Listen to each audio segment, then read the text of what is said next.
అందరికీ హరి ఓం అండి. శ్రీ గురుభ్యో నమః. మరి ఒక మంచి వీడియోతో మేము ముందుకు వచ్చాను అండి.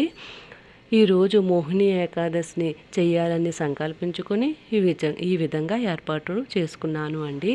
నేను ఎప్పుడూ చెబుతూ ఉంటాను కదండి, విష్ణుమూర్తిని ఎప్పుడు ఆరాధించిన పచ్చ కర్పూరంతో, కర్పూర బెల్లలతోటి, తులసి దళాలతోటి పూజించడం వలన ఆ విష్ణుమూర్తి యొక్క అనుగ్రహము పూర్తిగా సులభంగా పొందవచ్చును అండి.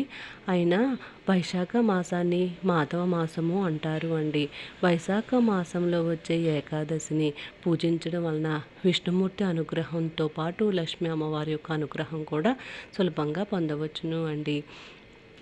క్షీరసాగరం మదనం అయినప్పుడు దానవులకు విషాన్ని, దేవతలకు అమృతాన్ని పంచిన రోజు కూడా ఈ ఏకాదశి రోజునే అండి. సాక్షాత్ విష్ణుమూర్తి మోహిని అవతారం దాల్చిన రోజు కూడా ఈ రోజే కాబట్టి ఈ రోజును మోహిని ఏకాదశి అని అంటారు అండి. మోహిని ఏకాదశి రోజున ఉపవాసం ఉండడము, చక్కగా సత్కర్మలను చేయడము, దానాలను ఇవ్వడం ద్వారా అనంతమైన పుణ్యాన్ని పొందవచ్చును అండి.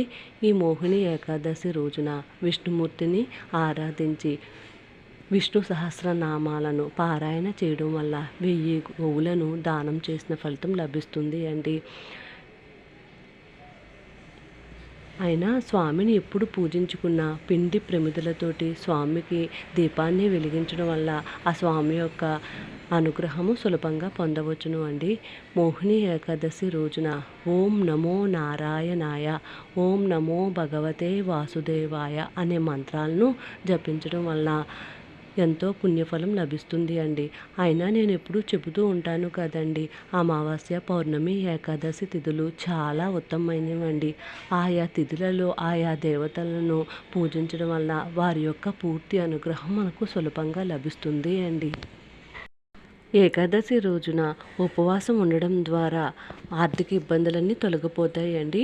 ఆరోగ్యం సహకరించలేని వారు సాత్విక ఆహారాన్ని తీసుకొని పాలను, పండ్లను ఆహారంగా తీసుకొనవచ్చును అండి. మోహిని ఏకాదశి రోజున విష్ణు అష్టోత్తరము, విష్ణు సహస్రనామాలను జపించడము లేదా వినడము ద్వారా 1000 గోవులను దానం చేసిన ఫలితం లభిస్తుంది అండి.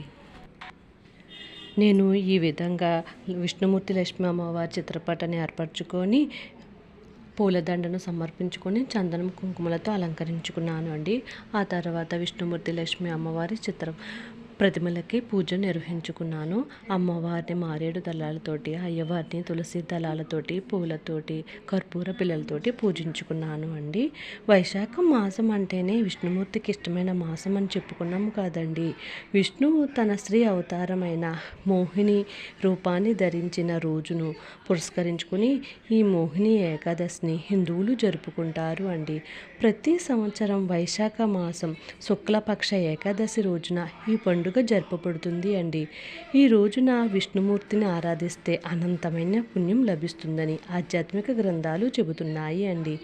ఈ రోజంతా నియమనిష్టలతో శ్రీమన్నారాయణుడిని భక్తి శ్రద్ధలతో పూజించి ఉపవాసం ఉండడం ద్వారా ఆస్తి నష్టాలకు స్వస్తి పలికి ఆరోగ్యకర లాభదాయక జీవనానికి మార్గం సుగమం అవుతుందని భక్తుల ప్రగాఢ నమ్మకం అండి. ఈ విధంగా నేను మోహిని ఏకాదశి రోజున పూజించుకున్నాను అండి.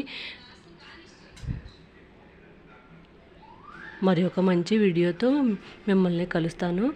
ఒక సమస్త సుఖినో భవంతు. ఈ వీడియో కనుక మీకు నచ్చినట్లయితే ప్లీజ్ లైక్ చేయండి, షేర్ చేయండి, కామెంట్ చేయండి, సబ్స్క్రైబ్ చేయండి. మరొక మంచి వీడియోతో కలుస్తానండి.